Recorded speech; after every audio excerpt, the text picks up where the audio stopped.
Alors, on va se lever. Ce ne sera pas pour longtemps parce que j'ai juste un court texte qu'on va lire pour la prédication, mais je lirai d'autres textes au cours du message. Le premier texte est tiré du livre des Psaumes 119. C'est un verset. Je suis, verset 19, 119, 19. Je suis un étranger sur la terre. Dites-le. Je suis un étranger sur la terre. Il ne faut jamais l'oublier. Dans notre texte de Philippiens chapitre 3, le verset 20, « Mais nous sommes citoyens des cieux. » Nous sommes citoyens des cieux, d'où nous attendons aussi comme sauveur le Seigneur Jésus-Christ. Nul autre que lui. Amen. Amen. Père, merci pour ce moment. Bénis ces instants, Seigneur, et glorifie-toi dans ce message. Que nous puissions tirer, Seigneur, des leçons pour notre propre vie en attendant ton retour. Et que, Seigneur, tu nous gardes, Seigneur, dans tes voies.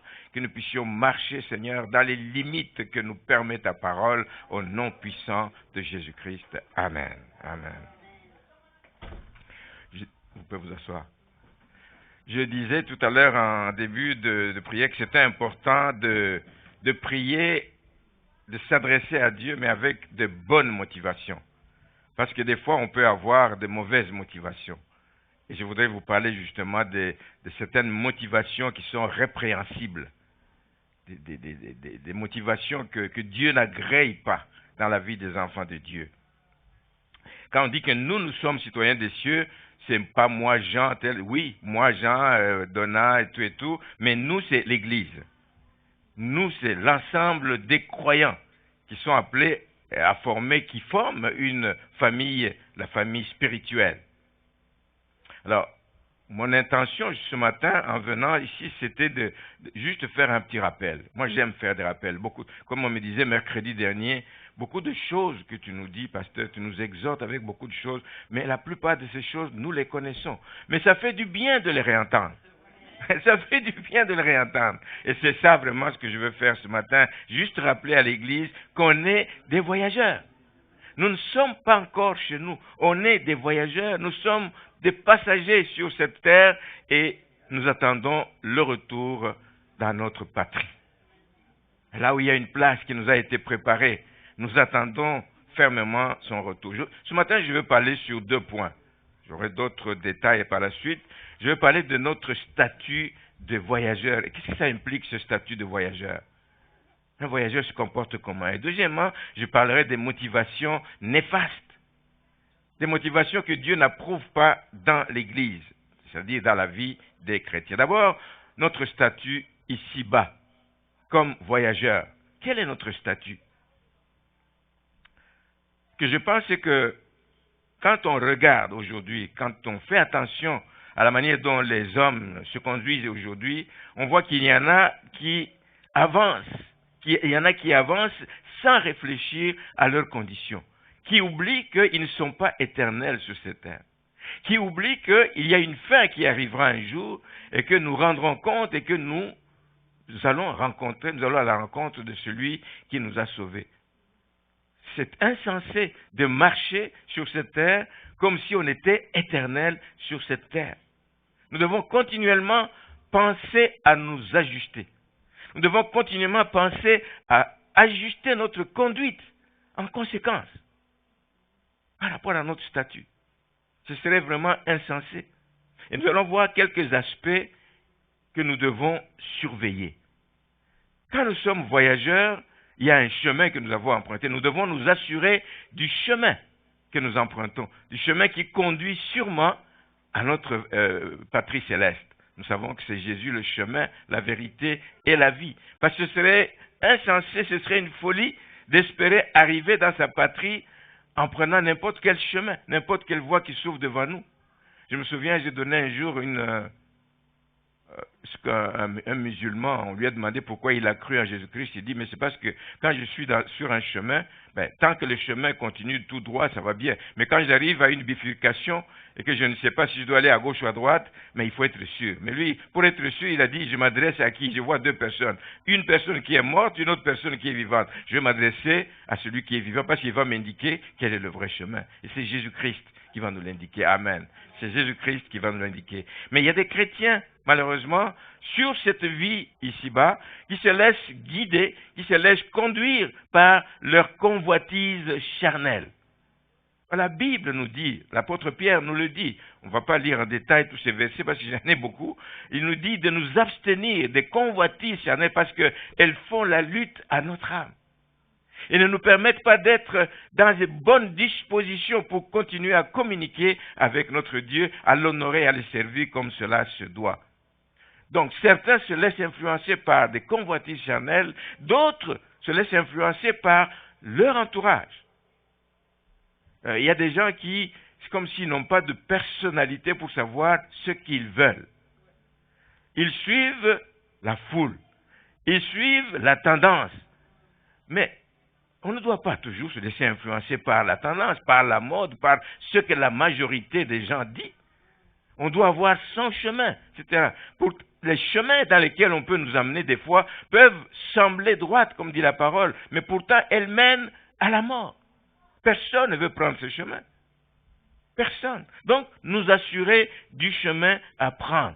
Et que la parole de Dieu soit pour nous le guide. Ça, c'est vraiment la vérité qui nous éclaire. Elle est une lampe à nos pieds. Nous assurer du chemin en nous référant à la parole de Dieu, en ne nous éloignant jamais de la parole de Dieu. La Bible dit dans le psaume 119 au verset 1 qu'ils sont bienheureux, ceux qui marchent dans la loi, selon la loi de l'Éternel. Ils sont bienheureux. Ils sont sûrs d'arriver à bon port. Alléluia. Merci Seigneur. Premier point, nous assurer du chemin, tenant compte de notre statut de voyageur. Deuxième point, c'est éviter d'avoir un attachement au bien de cette terre. Bon, je ne suis pas en train de dire qu'on va être des extraterrestres. On est sur terre, on a besoin de beaucoup de choses, on a besoin de biens, on a besoin d'argent, on a besoin de richesses, on a besoin de la renommée des fois, on a besoin qu'on soit considéré, on en a besoin, on est humain. Mais on ne doit pas avoir un attachement excessif sur ces choses, il faut avoir un attachement modéré à ces biens. Je ne suis pas en train de dire qu'il ne faut pas les considérer dans nos aspirations. Nous sommes des êtres humains, nous vivons sur cette terre, nous avons des aspirations, nous pouvons avoir des aspirations d'avoir ces biens. Avoir une maison, c'est une bonne aspiration. Avoir une belle auto, c'est une bonne aspiration. Je ne suis pas en train de dire qu'il ne faut pas avoir ces biens. Mais contre, un voyageur qui est sage, lui, il ne va pas rejeter toutes ces choses sans réfléchir. Il ne va pas rejeter toutes certaines facilités que le monde donne, il ne va pas les rejeter sans réfléchir. Il y a de belles opportunités que nous recevons ici-bas, mais on ne va pas les rejeter sans réfléchir. Nous voulons juste savoir si j'en jouis, si je prends ça en considération, si ça me permet d'arriver sans problème au terme de mon voyage. Tout n'est pas mauvais. Tout n'est pas mauvais. Mais ce que l'homme sage va rejeter, c'est ce qui pourrait constituer un obstacle à son arrivée à destination. Ce qui peut me bloquer pour que je n'avance pas. Ce qui peut m'arrêter dans ma marche jusqu'à arriver à destination. Voici une attitude responsable. La parole de Dieu ne nous interdit pas, bien-aimés, de tirer profit des avantages d'ici-bas. Pas du tout. La parole de Dieu ne nous l'interdit pas. Avoir un bon poste au travail, c'est légitime. C'est légitime. Il faut avoir cette aspiration. Mais il faut le faire, je dis, avec modération. Ne pas aspirer à toutes ces choses, tous ces avantages, à n'importe quel prix. À n'importe quel prix. Même si tu dois vendre ton âme, pourvu que j'ai le poste. Non. Même si tu sais que ça va t'arrêter, que tu n'iras plus jamais à l'église, à cause de ça, tu signes, il y a un problème. Il y a un problème. Nous devons faire attention en sachant que nous sommes ici pour un temps. Ce sur quoi la parole de Dieu nous met en garde, c'est de préférer. C'est lorsque nous commençons à préférer toutes ces choses passagères aux choses éternelles. Il y a des choses qui nous tiennent et qui nous permettent d'aller passer un bon temps dans la présence du Seigneur. Les choses éternelles, nous devons leur accorder la primauté, la première importance. Nous ne devons pas préférer ces choses passagères, ces choses temporelles aux choses éternelles. Nous ne devons éviter aussi de les acquérir au détriment de notre devoir. Il y a un devoir, il y a des choses que Dieu attend de nous. Nous ne devons pas acquérir ces choses au détriment de notre devoir, au détriment même de notre salut. Nous devons aussi, lorsque ce que nous espérions avoir, ou ce que nous avons à Dieu, nous avons demandé à Dieu d'avoir, que Dieu ne nous l'accorde pas, on ne peut pas dire, bon, tu t'attristes maintenant pour le reste de la vie. Dieu m'a refusé ça, ne m'intéresse plus. Ne pas s'attrister, ne pas être triste parce que Dieu t'a refusé quelque chose. Comme à Paul, il a refusé de lui enlever cette écharde, mais il lui a dit, ma grâce te suffit. Ma grâce te suffit. Ce que nous devons faire, c'est chercher, comme dit Matthieu 6, 33, premièrement, le royaume de Dieu et sa justice, alors les autres choses nous seront données par-dessus toutes. Et donc, nous devons avoir un attachement secondaire à ces choses-là. D'abord, le royaume de Dieu, ensuite, ces choses-là. Le troisième point qui est lié donc à cette marche que nous devons avoir sur cette terre, c'est que nous sommes sur une terre où il y a des problèmes, où il y a des douleurs, où il y a des souffrances. Nous devons supporter avec patience les épreuves. J'ai dit, elles sont inévitables. Je ne sais pas si vous connaissez quelqu'un dans la vie qui n'a pas vécu d'épreuves. S'il n'en a pas encore vécu, il vivra des épreuves avant qu'il ne quitte cette terre. Amen. Vous savez, j'allais dire ces épreuves ou ces douleurs ou ces pleurs ou ces larmes commencent déjà dès la naissance. Quand l'enfant sort du sein maternel, il entre dans un autre monde, tout bouge, etc. Il commence à pousser des cris. Ça commence dès la naissance. Et ça se continue au fur et à mesure qu'on grandit et ça va se poursuivre dans d'autres moments de la vie. Donc il n'y a pas d'âge où les épreuves ne peuvent pas nous visiter. Il n'y a pas de famille de laquelle tu peux être issu pour dire, moi, les épreuves, ça ne fait pas partie de ma famille. Il n'y a pas de rang social. Le Premier ministre est sujet aussi, tout comme le dernier des paysans. Tous sont sujets à devoir supporter donc avec patience les épreuves. Il n'y a pas non plus de vocation. Même les hommes, les grands leaders, des hommes appréciés de Dieu, sont passés par des temps difficiles. Je viens de parler de Paul. Même Moïse, il a passé par des temps difficiles, etc. David et tous ces gens. Regardez leur vie, vous allez vous rendre compte qu'il n'y a personne qui est à l'abri. D'ailleurs, Jésus l'a dit à ses disciples. Et c'est bon de ne pas le cacher. Dites aux disciples, il leur dit ceci dans Jean 16, 33, vous aurez, je vous ai dit, que vous aurez des tribulations dans le monde. Vous aurez, mais ne perdez pas courage. Vous aurez des tribulations, mais ne perdez pas courage. Jésus ne veut pas nous voir nous laisser abattre par ces problèmes, par ces difficultés. Il ne veut pas nous voir nous abattre, pas perdre courage, pas recourir aux moyens, parce que des fois, quand on a tout essayé, Dieu n'a pas répondu, on essaye de recourir aux moyens que la parole de Dieu condamne, parce qu'on veut alléger notre souffrance. Combien de gens on n'a pas vu connaître le Seigneur, suivre les voies du Seigneur, et lorsque ce qu'ils veulent avoir n'arrive pas, ils sont prêts à aller chercher des solutions auprès des marabouts, ils sont prêts à aller voir des féticheurs, ils sont prêts à aller consulter comment on les appelle, des liseuses de bonne aventure, en tout cas, etc. On ne doit pas, à cause des souffrances, à cause des épreuves, on ne doit pas recourir aux moyens que la parole de Dieu prohibe, condamne, à cause des souffrances. Et surtout, on ne peut pas passer sa vie à se plaindre de manière exagérée. Il y a des gens dont la vie est que plainte. Le matin, c'est des plaintes, à midi, le soir, c'est des plaintes. C'est rare, merci, des gens qui vivent sur l'avenue des lamentations. On nous disait ça en Afrique. Ne vivez pas, vivez sur l'avenue de la louange. Amen. Vivez sur l'avenue de la louange, pas sur l'avenue de la lamentation. Parce que vivre dans des lamentations sans fin, c'est comme si on est en train de déclarer au monde que Dieu est injuste envers moi. Parce qu'il ne répond pas à mes prières. Il est injuste à mon égard. Regarde, il a réglé les problèmes des autres. Non, ne vivez pas sur l'avenue des lamentations. Puissions-nous comme Paul, l'apôtre Paul qui en a connu des épreuves, dire et nous glorifier même dans les tribulations. Je me glorifie même dans les tribulations. Puissions-nous, comme Paul dit, comme il a dit aux Corinthiens, dans 2 Corinthiens 4, ce passage que nous aimons tous tant, nous sommes pressés de toute manière, mais non réduits à l'extrémité. Nous sommes dans la détresse, mais non dans le désespoir. Il y a une différence. Je peux être dans la détresse, ça peut être passager, mais je ne peux pas me laisser aller au désespoir. Mais nous sommes persécutés, mais nous ne sommes pas abandonnés. Quelle que soit la situation difficile que nous traversons, Jésus a dit, je suis avec vous tous les jours. Même dans ces moments-là, je suis avec vous. Vous n'êtes pas seuls. Nous ne sommes pas abandonnés.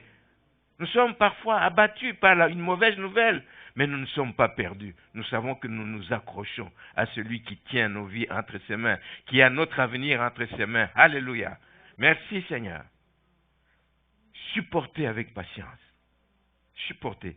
Le dernier point que je voulais aborder par rapport à notre statut de passager ici-bas, c'est de veiller sur nos responsabilités mutuelles. Je parlais de la famille spirituelle dans laquelle nous sommes, la famille des enfants de Dieu. Nous sommes membres d'une même famille. J'en ai parlé mercredi, je reviens un peu. Veiller sur nos responsabilités mutuelles envers ceux avec qui nous voyageons, des compagnons de voyage. Qu'on ne laisse pas les autres loin en arrière. Quand ils sont seuls, ils sont à risque. Nous avons une responsabilité de veiller les uns sur les autres. Mais il faut d'abord commencer par nous aimer. Aimer les autres. Jésus l'a dit encore à ses disciples, il dit, c'est ici mon commandement. Jean 15, verset 12. C'est ici mon commandement. Ce n'est pas un choix libre, c'est un commandement. Aimez-vous les uns les autres comme je vous ai aimés. Et nous devons le manifester concrètement. Concrètement. Pas juste, mon frère, je t'aime. Tu sais, si tu savais combien je t'aime. Mais lorsqu'il est dans le besoin, même dans le besoin de prière, même dans le besoin d'être visité, même dans le besoin de consolation, on ne te voit pas. Mais quand tu le revois dimanche prochain, mon frère, si tu savais combien je t'aime. Un amour concret. Aimons concrètement, pas juste avec des mots. Aimons concrètement. Nos obligations, nos responsabilités sont aussi de nous instruire les uns les autres, de nous exhorter les uns les autres, mais aussi de nous supporter, parce qu'il y a toutes sortes de caractères, de nous supporter les uns les autres, de nous pardonner les uns les autres. Colossiens 3 le dit au verset 13, supportez-vous les uns les autres, et si l'un a sujet de se plaindre de l'autre, ça peut arriver. Ça peut arriver parce qu'on n'est pas encore parfait. Nous sommes en train de nous sanctifier, nous sommes en train d'aller de l'avant jusqu'à ce que nous atteindrons la stature parfaite que Christ veut que nous ayons. Supportez-vous les uns les autres, et si l'un a sujet de se plaindre de l'autre, pardonnez-vous réciproquement. De même que Christ vous a pardonné, pardonnez-vous. Si je saute, je vais au verset 16. Il dit, instruisez-vous et exhortez-vous les uns les autres en toute sagesse. Oui, bien-aimés, même dans l'Église, même dans la famille chrétienne, même dans la famille spirituelle, il y a encore des hommes et des femmes qui marchent tout croche. Et tout croche, qui sont là juste pour choquer, blesser, pour, etc., piquer les autres. Il y en a qui marchent tout croche. Mais aimons-les. Aimons-les, on n'a pas de choix. Mais aimons-les, mais exhortons-les. Exhortons-les en espérant que le Dieu de toute grâce va les éclairer, va les corriger lui-même et qu'ils vont se détourner des mauvaises voies.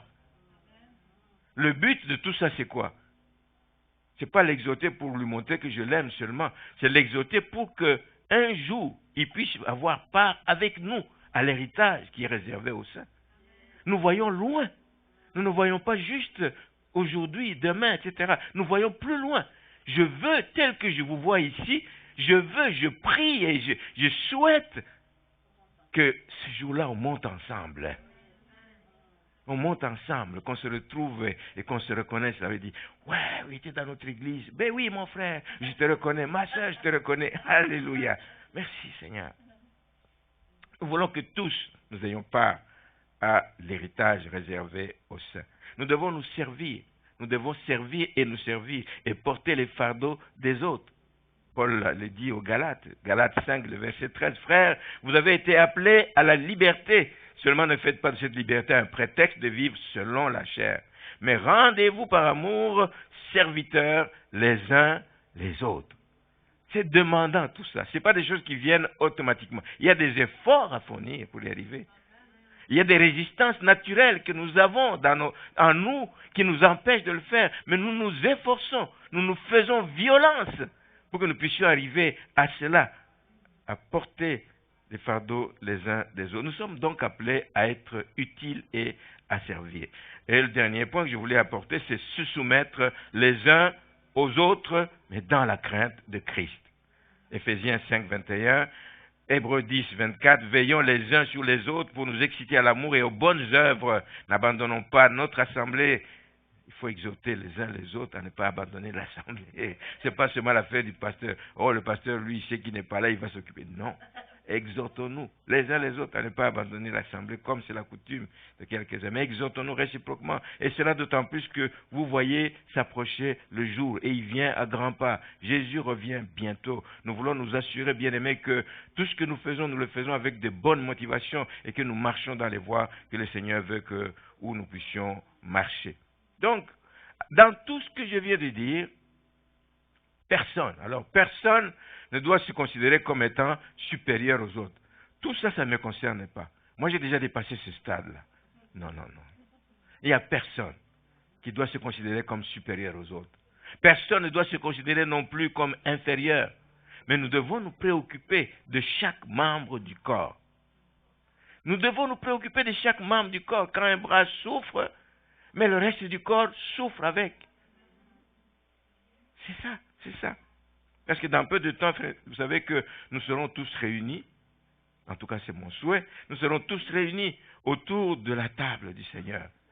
Nous serons tous réunis autour de la table du Seigneur dans la maison de notre Père. Nous serons tous réunis. Et moi je suis convaincu que ce jour-là, quand tu auras fait ce qui est recommandé ici, si tu as exhorté quelqu'un qui était difficile et qu'il a pu changer, ce jour-là,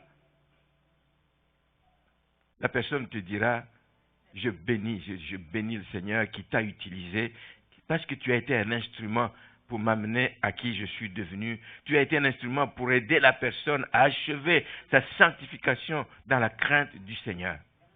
C'est vraiment un appel qu'il y a sur nos vies comme enfants de Dieu et nous devons absolument le faire.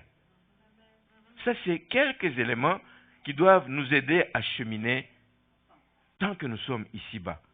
Et si nous marchons dans ces voies-là, mais nous sommes sûrs d'atteindre le but, bien-aimés. Nous sommes sûrs d'atteindre le but. Nous sommes sûrs de contribuer à l'avancement du royaume. Nous sommes sûrs de permettre à l'œuvre de Dieu d'aller de l'avant, d'être stable, d'être solide. Mais que dans la maison de Dieu, qu'il n'y ait pas des tiraillements, des gens qui se parlent dans le dos, des gens qui se lancent des pierres les uns les autres. Non. Il y a tout un travail que nous devons faire. C'est vrai ici, c'est vrai partout dans le monde. Nous avons quelques obligations, nous avons quelques aspects que nous devons surveiller dans notre vie. Mon premier point, c'était donc notre statut ici-bas et ce que ça implique.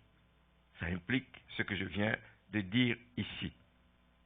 Mon deuxième point que j'ai voulu aborder ce matin, c'est parler des motivations. J'ai dit qu'il y avait des bonnes motivations. Quand nous prions, que nous faisons des choses avec de bonnes motivations, Dieu le voit et Dieu agrée ce que nous faisons. Mais quand les motivations sont néfastes, quand les motivations sont répréhensibles, quand Dieu n'approuve pas ces motivations, bien aimé, il y a un problème. Nous sommes une église qui attend le retour de Christ pour prendre place, donc, là où il nous a, la place qu'il nous a préparée. Il est allé nous préparer une place. Il a un plan, il a une destinée, chacun ira à son tour, etc., où nous serons enlevés, si nous sommes là le jour de l'enlèvement, nous serons enlevés dans les airs. Si nous avons une destinée, ça nous pousse donc à nous préparer pour que ce jour-là, nous puissions paraître devant le Seigneur, nous puissions paraître comme une église sans tache, ni ride, mais une église glorieuse, une église sainte et irrépréhensible. Mais il faut que nous ayons travaillé ici-bas, pendant le temps que nous sommes ici-bas. Nous n'allons pas attendre quand la trompette va sonner là, mais si c'est trop tard, là, c'est trop tard. Si tu n'as plus le temps d'aller voir un frère, une soeur avec qui tu as des accords, tu n'as plus le temps. C'est là maintenant que nous devons le faire. Donc nous voulons paraître comme cette église irrépréhensible. Jean le dit, l'épouse est parée, revêtue de fin lin, éclatant et pur. Maintenant, je vais illustrer ce deuxième point ici. Je vais emprunter une image. Une image, c'est dans une prophétie qui a été faite par Ésaïe pour Juda. C'est dans Ésaïe 4. Je vais juste lire un verset. Un verset. Mais moi, j'ai dû lire, pour comprendre comment on en est arrivé à 4.1, j'ai dû lire le chapitre 3 d'Ésaïe. Je vous encourage à aller le lire, même avant.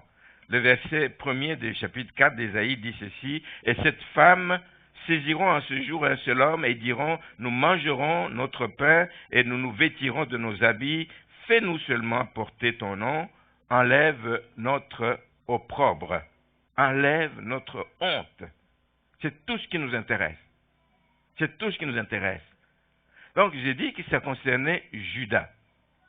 Ça concernait Juda à cause de sa rébellion. Vous pouvez lire ça. Ça concernait Juda à cause des crimes de ce peuple. Ça concernait Juda à cause de tout ce qu'il y a eu comme décadence morale dans la société auprès des filles de Juda, etc. Lisez ça au chapitre 3, vous allez comprendre. Et cela a eu comme conséquence que tous les hommes, ils ont été comme, en tout cas beaucoup d'hommes ont péri pendant les combats, etc. Il y a eu comme un massacre. Et les femmes se sont retrouvées plus nombreuses que les hommes. Une prophétie qui a été annoncée, peut-être qui est arrivée en partie, mais qui risque d'arriver beaucoup plus tard encore si le peuple de Dieu ne change pas.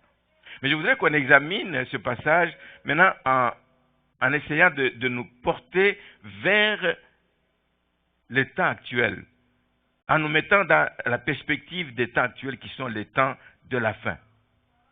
Les temps de la fin où les chrétiens, aujourd'hui, si on regarde les chrétiens, comment ils se comportent, ils s'illustrent par un manque de crainte de Dieu. Ça, je n'ai pas besoin de vous prouver ça. Vous le voyez, vous l'entendez.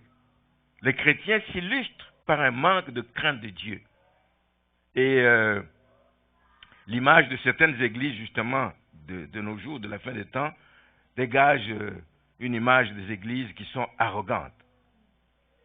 Arrogantes. Parce que j'entends parfois des choses qu'on commence à se comparer, sur la taille, la beauté, la valeur du bâtiment, etc., etc. C'est pas ça que le Seigneur nous a appelés.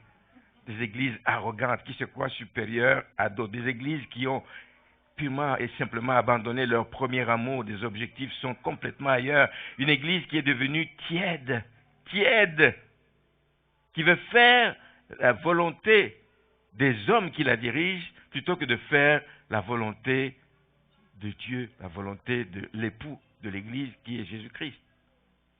Voici un peu l'image. Et ici, on nous parle de cette femme qui veut s'emparer d'un seul homme. Écoutez, cette femme, c'est un chiffre pour dire, qui se réfère un peu à ce qui s'est passé dans le livre d'Apocalypse. Vous savez, on parle de cette église d'Apocalypse, pas juste des églises physiques de tel endroit, mais c'est pour montrer aujourd'hui que les traits qu'on retrouve dans ces différentes églises se retrouvent aussi dans nos églises d'aujourd'hui. Donc cette femme qui veut s'emparer d'un seul homme, qui est, pour nous allons dire, l'époux qui est Christ. Tout le monde, même des églises qui sont en dehors, que l'on peut aujourd'hui qualifier de sectes, prétendent avoir Jésus-Christ comme époux. Il y a un problème. Il y a un problème.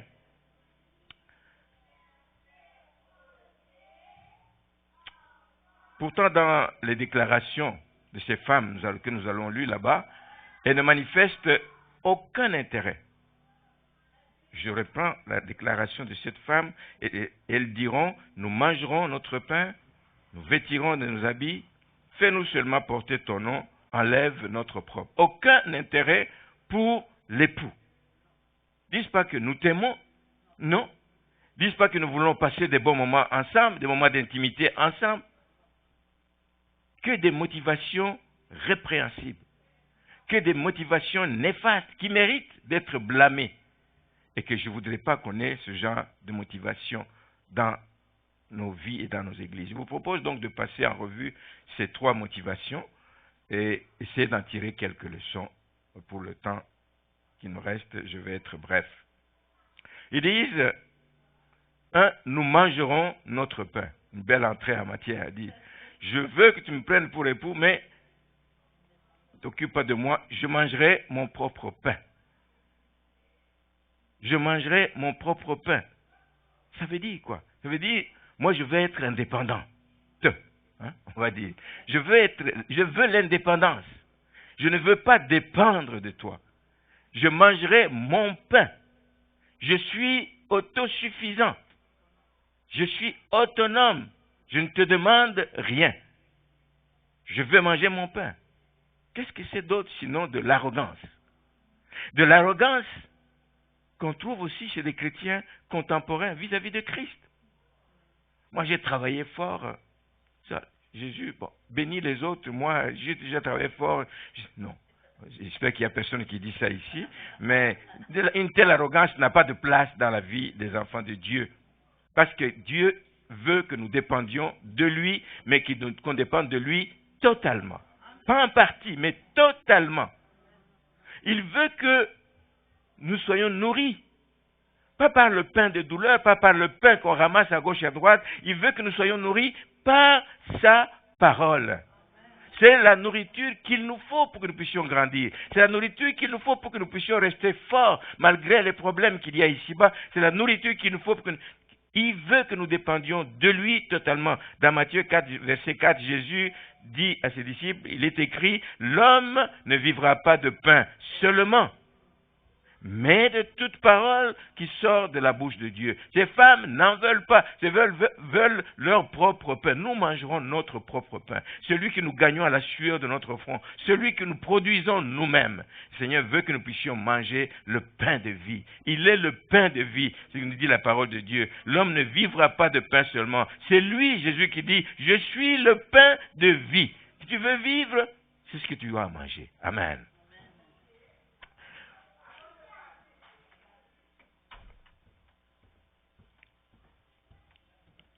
Les chrétiens ou certaines églises veulent que l'épouse de Christ évolue selon ses propres conditions.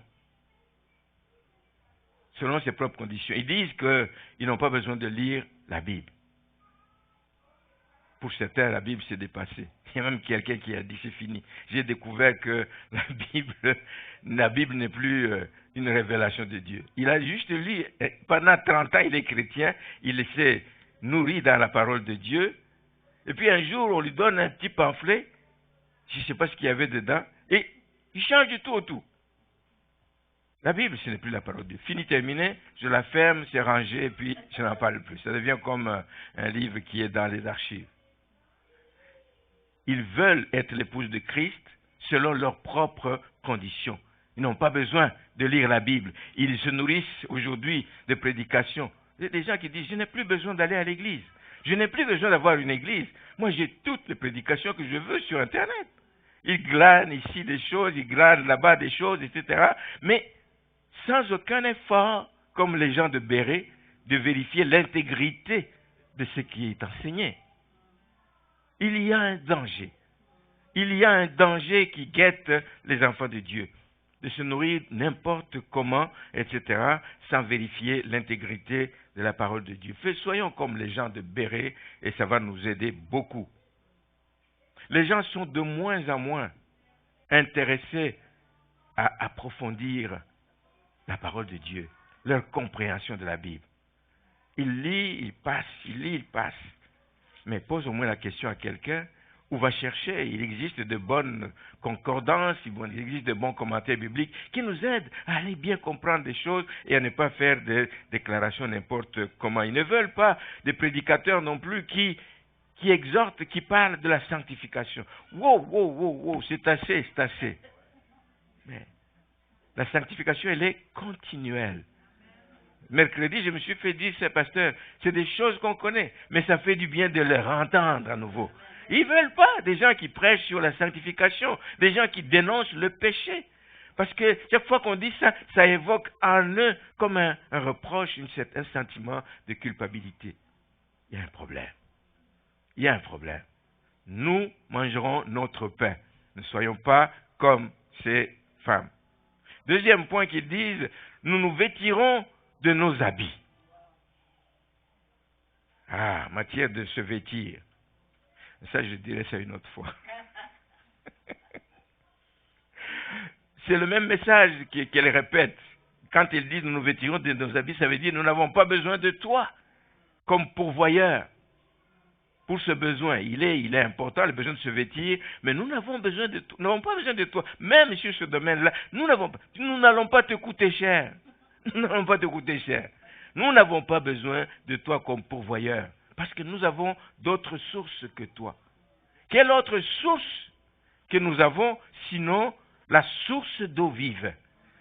C'est de lui que nous vient toute chose, toute grâce, tout bienfait, toute bénédiction nous viennent de lui. Amen.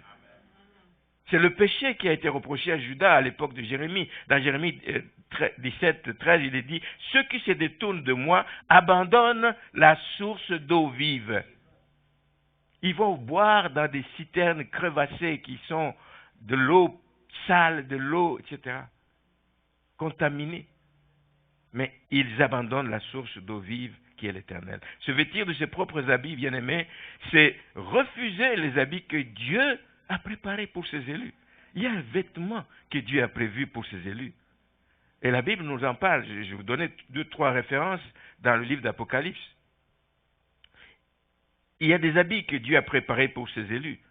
Je prends 3 mentions, juste 3, qui nous parlent de quoi seront revêtus les élus de Dieu. Pas n'importe comment. La Bible dit que nous serons revêtus de robes blanches. Robe blanche. La blancheur, c'est la pureté, c'est la pureté. Parce que l'Église doit être sans reproche, irréprochable. Nous serons revêtus de robes blanches. Apocalypse 7, le verset 13 et 14. Ceux qui sont convertis durant la grande tribulation seront vêtus comment? Il dit au verset 13, « Et l'un des vieillards prit la parole et me dit, ceux qui sont revêtus de robes blanches, qui sont-ils? Et d'où sont-ils venus? Je lui dis, mon Seigneur, tu le sais. Et il me dit, non, ce sont ceux qui viennent de la grande tribulation. Des gens qui ont pris des risques de rester fermes, qui ont pris le risque de se convertir à Christ. Ceux qui ont pris le risque d'abandonner les mauvaises voies, malgré toutes les menaces, ils seront revêtus de robes blanches. On dit qu'ils ont lavé leurs robes et ils les ont blanchies dans le sang de l'agneau. Alléluia. On ne sera pas revêtu n'importe comment, des robes blanches. Dans Apocalypse 6, verset 11, on parle du cas des martyrs qui ont été immolés à cause de la parole de Dieu, à cause de leur témoignage. Peut-être qu'il y aura des martyrs parmi nous. Quand les problèmes, la persécution viendra, je n'en sais rien. Dans Apocalypse 6, verset 11, il dit « Une robe blanche fut donnée à chacun d'eux, à chacun de ces martyrs. » Une robe blanche. C'est de ça dont nous devons être revêtus. Je vais plus loin dans Apocalypse 19, qui parle spécifiquement de l'épouse de Christ, au verset 7.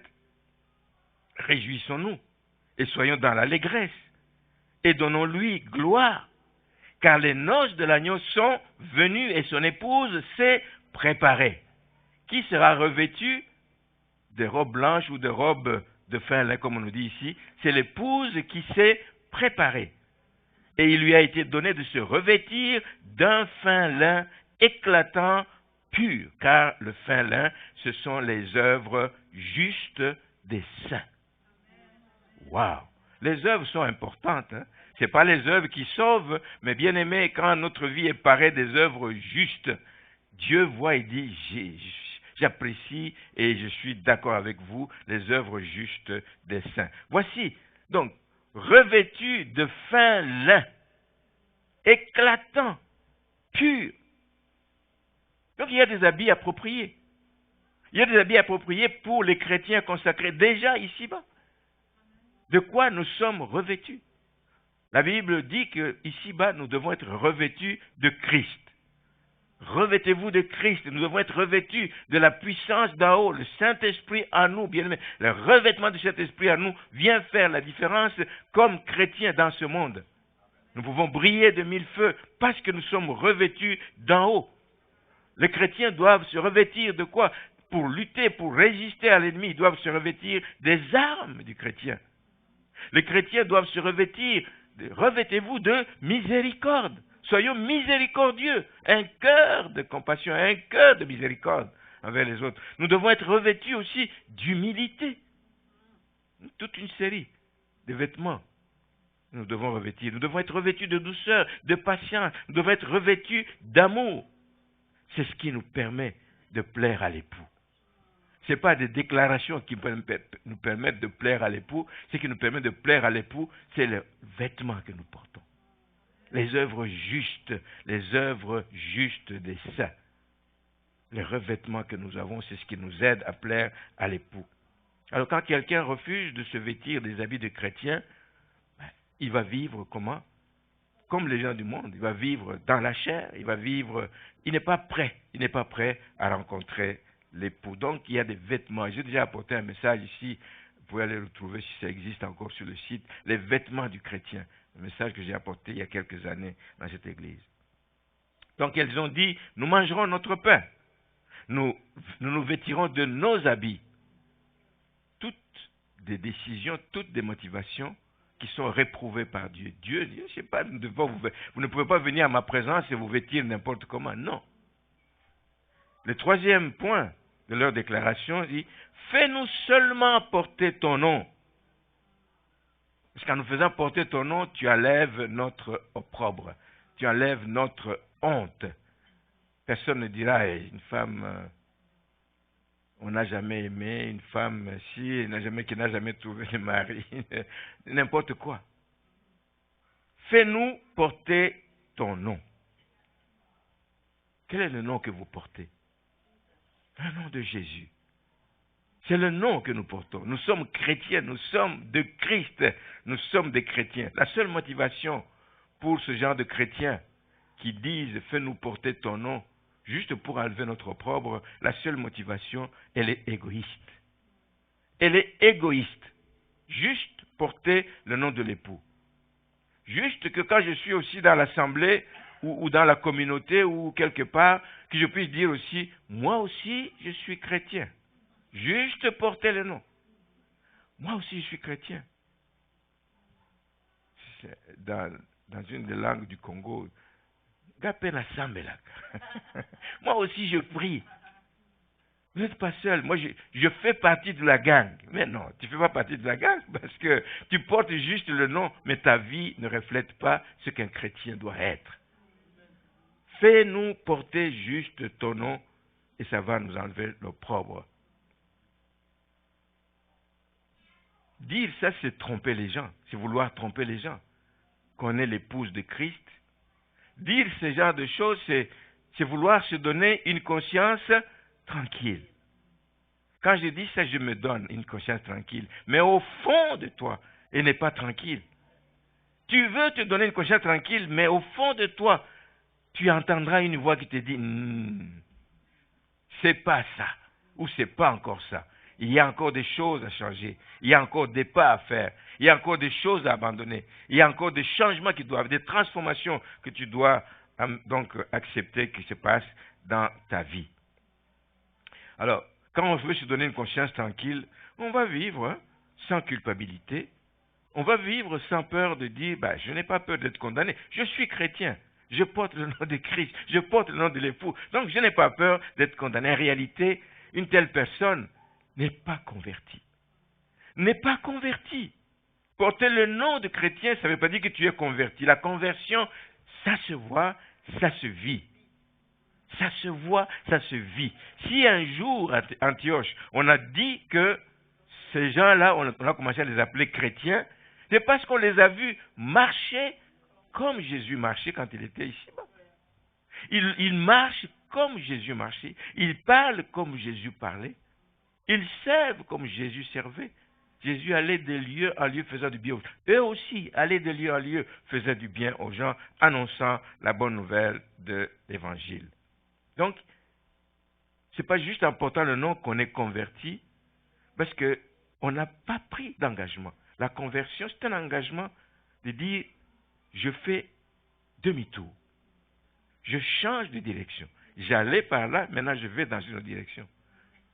Si tu n'as pris aucun engagement durable dans la relation avec l'époux, tu n'es pas son épouse. C'est un engagement durable qu'il nous faut prendre. Regardez ce qui est dans l'épître aux Éphésiens, un texte que l'on lit souvent lors des mariages, dans Éphésiens 5, versets 22, 23, etc. C'est que la femme, on lui dit qu'il doit se soumettre à son mari. Il y a un engagement qu'elle prend de se soumettre. L'homme aussi prend un engagement. Et j'aime souvent dire que si vous regardez ce qu'on demande au mari, c'est bien plus que ce qu'on demande à la femme. Mais si le mari fait tout ce qu'on lui demande, aimer sa femme, etc., et l'aimer comme Christ a aimé l'Église, c'est demandant pour l'homme.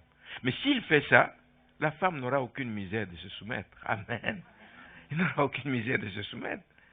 C'est une réponse naturelle qui va venir, comme ça, etc. Et donc, cette attitude ici, des gens qui disent « fais-nous porter seulement ton nom », concerne aussi certaines églises qui s'appellent des églises chrétiennes. Quand tu affiches là-bas, tu crois que, oh, on a vu église, assemblée chrétienne, on va entrer. Mais les gens vont entrer, mais ils vont voir. Dans pas longtemps, ils vont voir que ce n'est pas ça du tout. Ils disent, hein, qu'est-ce qu'on peut, comme quelqu'un qui était ici, il y a quelques années, un jour il quitte, il change d'église, il va dans une autre église où le premier dimanche, il met les pieds là-bas. C'est pourtant un nouveau dans la foi, on va dire. C'était un nouveau dans l'église, mais on change d'église, il va ailleurs. Il arrive là, le premier dimanche, on dit, nous prions le même Dieu que les musulmans. En plein culte, là, il s'est levé, un nouveau dans la foi. Des chrétiens sont là depuis des années. Il dit, nous prions le même Dieu. Ça, au fond, il n'y a pas de différence. Nous prions le même Dieu. Les uns l'appellent ci, les autres l'appellent comme ça. Non. Comment je peux prier le même Dieu qui ne reconnaît pas, en qui on ne reconnaît pas qu'il a un fils? C'est pas vrai. Et le gars, il s'est levé. Ah, j'ai beaucoup aimé. C'est dommage qu'il ait quitté cette église. C'est dommage. On fait du mal à beaucoup de gens en les sortant des églises où ils sont appelés à grandir. Et vous les amenez, ils commencent à voyager d'ici et là, ici et là, ici et là, sans suivi, sans rien du tout. Le gars s'est levé, il dit, qu'est-ce que vous dites là? Vous pouvez vous répéter? Il dit ça au prédicateur. Pouvez-vous répéter ce que vous avez dit? Eh bien oui, c'est le même Dieu, etc., etc. Il est sorti et il n'est plus jamais rentré à cet endroit. Donc ça se voit. Premier contact, c'est ça l'église du Seigneur où on enseigne ce genre de choses? Non. Alors, c'est une attitude qui concerne aussi certaines églises qui n'ont de chrétiens que le nom. Elles approuvent des pratiques contre nature et ne condamnent pas le mal. Elles veulent juste maintenir les gens dans leur giron. Nous voulons être en grand nombre, mais ne touchons pas à ce qui bouscule les gens. Ne touchons pas à ce. Non, ce n'est pas ça l'église.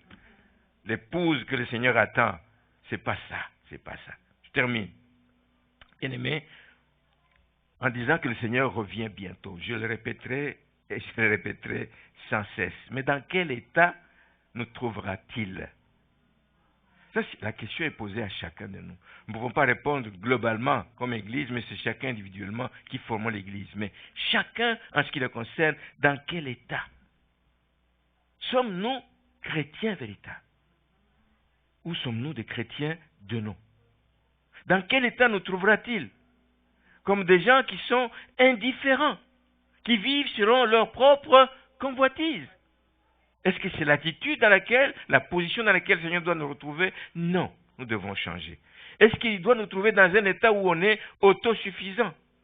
Je n'ai plus rien à recevoir des églises, je n'ai plus rien à être enseigné. Non, il n'y a personne qui peut dire ça. Moi, j'apprends toujours. J'apprends toujours. J'apprends d'autres personnes, j'apprends de vous, j'apprends quand j'entends, je suis invité ailleurs pour apporter le message, je parle avec des... J'apprends toujours. Il n'y a jamais dans l'enfant de Dieu un sentiment d'autosuffisance. Nous devons toujours aspirer à aller plus loin, à grandir, en recherchant la communion avec le trône de Dieu, en recherchant l'intimité avec Dieu. Nous devons le chercher continuellement. Et je voudrais juste terminer en vous demandant de vous positionner. Ça, c'est un choix personnel. Je ne peux pas positionner Marcelin. Je ne peux pas positionner Linda. Non.